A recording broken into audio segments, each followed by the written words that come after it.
পদ্ধতি কি? পদ্ধতি হলো কোনো কিছু জানার, বোঝার বা বিশ্লেষণ করার নির্দিষ্ট রীতি বা কৌশল।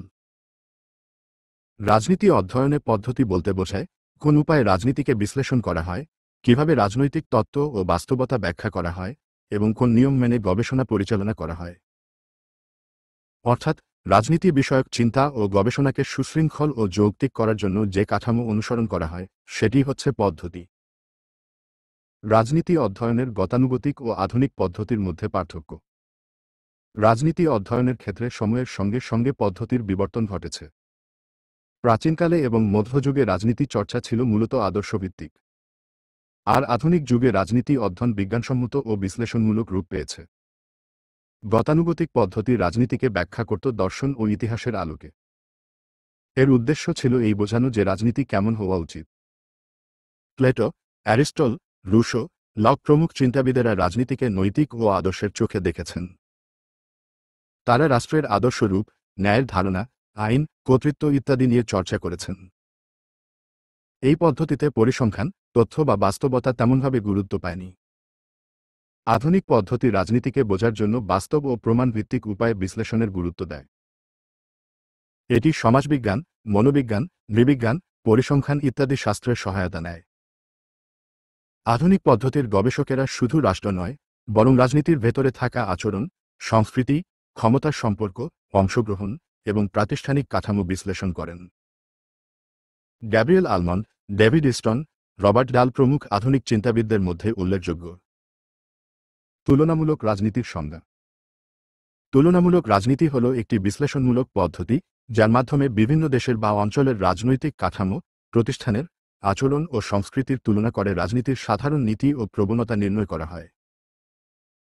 এটি মূলত অনুসন্ধান করে রাজনীতি কোথায় কিভাবে কাজ করে, কোন দেশ কিভাবে উন্নত বা ব্যর্থ হচ্ছে এবং এর পেছনে কী কারণ আছে।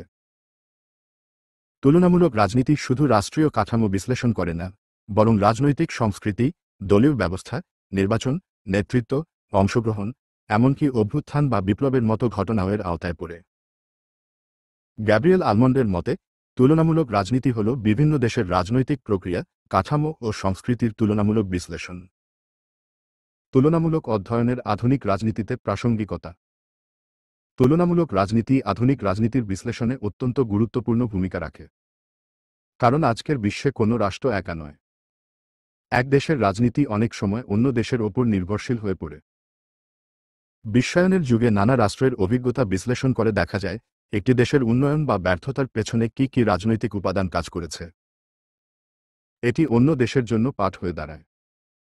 তুলনামূলক অধ্যয়নের মাধ্যমে আমরা বুঝতে পারি কেন একটি দেশে গণতন্ত্র টিকে থাকে, অন্য দেশে তা ব্যর্থ হয়। কেন কোনো দেশে সামরিক শাসন প্রতিষ্ঠা হয়, আবার কোথাও জনগণের মতামতের ভিত্তিতে সরকার গঠিত হয়। এই পদ্ধতিতে তথ্য সংগ্রহ, পরিসংখ্যান বিশ্লেষণ, প্রশ্নাবলী ও ক্ষেত্র বিশ্লেষণের মতো বৈজ্ঞানিক উপায় ব্যবহার করা হয়, যা রাজনীতিকে আরও বাস্তব, যুক্তিনির্ভর ও বিশ্লেষণযোগ্য করে তোলে। এছাড়া তুলনামূলক রাজনীতি শিক্ষার্থীদের বিশ্লেষণ ক্ষমতা বাড়ায়। এতে রাজনীতি শুধু একটি বিষয় নয়, বরং তা হয়ে ওঠে জীবনের বাস্তবতা বোঝার একটি হাতিয়ার। বর্তমান সময়ের যে রাজনৈতিক টানাপোড়েন, নেতৃত্ব সংকট এবং সমাজে বিভাজনের রাজনীতি চলছে তা বোঝার জন্য তুলনামূলক অধ্যয়ন অপরিহার্য। উপসংহার: রাজনীতি শুধু বইয়ের বিষয় নয়, এটি জীবনের সঙ্গে জড়িত। তাই একে বিশ্লেষণ করতে হলে প্রয়োজন নিরপেক্ষ, তথ্যভিত্তিক এবং তুলনামূলক দৃষ্টিভঙ্গি। এই দৃষ্টিভঙ্গি আমাদের শেখায় যে কোনো দেশের রাজনীতি কেবল তার নিজস্ব বিষয় নয়, বরং বিশ্ব রাজনীতির একটি অংশ। তুলনামূলক পদ্ধতির মাধ্যমে আমরা যেমন নিজের দেশের রাজনীতি ভালোভাবে বুঝতে পারি, তেমনি অন্য দেশের রাজনীতিও বিশ্লেষণ করতে পারি। এই বিশ্লেষণ থেকে শিক্ষা নিয়ে আমরা ভবিষ্যতের জন্য আরও কার্যকর ও টেকসই রাজনৈতিক ব্যবস্থা গড়ে তুলতে পারি।